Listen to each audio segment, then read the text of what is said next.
Қойдың қабырға еті қосылып жасалған бұл көжені жегенде бір тостағаннан тоқтамасыңыз анық, себебі дәмі сізді тамсандырады. Ал айран қатып ішсеңіз одан да керемет. Баршаға сәлем. Сіздермен бүгін ауылдың нағыз дәмі маш көже рецебімен бөлісетін боламын. Өте дәмді, тойымды, пайдалы, бүкіл әулетті тойдыратын көже. Мені қолдау мақсатында каналыма тіркеліп, жақындарыңызбен бөлісуді ұмытпаңыздар. Қазақша контенттің дамуына үлес қосыңыз. Қолданатын заттарымен таныстыра өтейін. Біз қойдың қабырғаларын қосатын боламыз, міне. Және де қойдың етін турап қосамыз. 200 грамм қой еті, 300 грамм қойдың қабырғалары. Сосын зелень қосамыз. Дәмдеуіштер: тұз, бұрыш, кориандр, паприка, пияз, чеснок, сарымсақ, 1 пияз және де 4-5 чеснок, 1 помидор және 1 болгар бұрышы, сұйық май қуыру үшін сәбіз, 2 картошка. Алдын-ала барлығын көбікпен турап қойдым, көбік етіп. Сосын 50 грамм күріш керек, жақсылап жуып қосатын боламыз. Және де 100 грамм маш. Ең алдымен біз машты жақсылап жуып суға кемінде 10-15 минутқа жібітіп қоятын боламыз. Көже жасайтын қазанымызды оттың үстіне қойдық, енді майды құямыз. Етімізді салатын боламыз.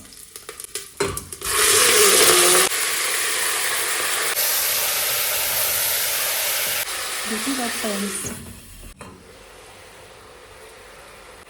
Етімізді жақсылап қызарғанша қуырып аламыз. Еттің суы тартылған кезде пиязды қосатын боламыз. Енді пияз бен сарымсақ саламыз.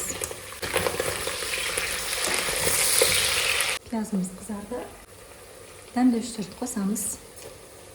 Туралған қызанақты қосамыз. Болгар бұрышын қосамыз. Жақсылап араластырамыз.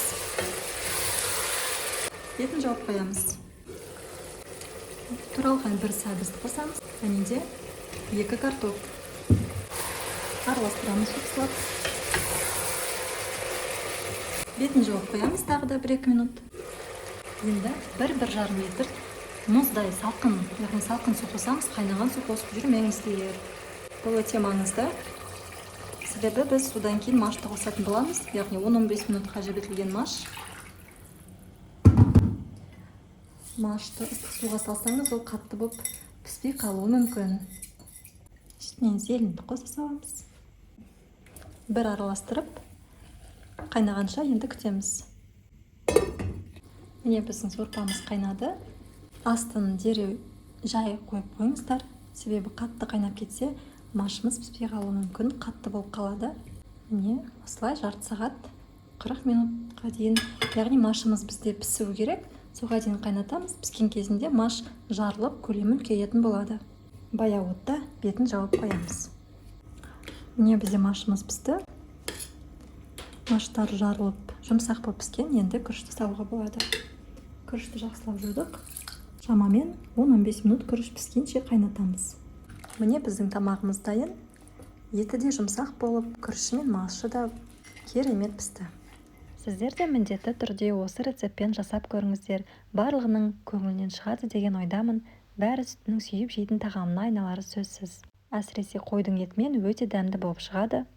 Маш көжені дастарханға ұсынар кезде бетіне өзіңіз ұнатқан көк шөпті қосып, айран қатып ішіңіздер. Айранмен өте дәмді болады. Және де әдеттегідей рецепт ұнаған болса, пайдалы болса, каналға тіркелуді ұмытпаңыздар. Лайк, пікір қалдырыңыздар, жақындарыңызбен бөлісіңіздер. Және де осындай қазақша каналдың дамуына өз үлестеріңізді қосыңыздар.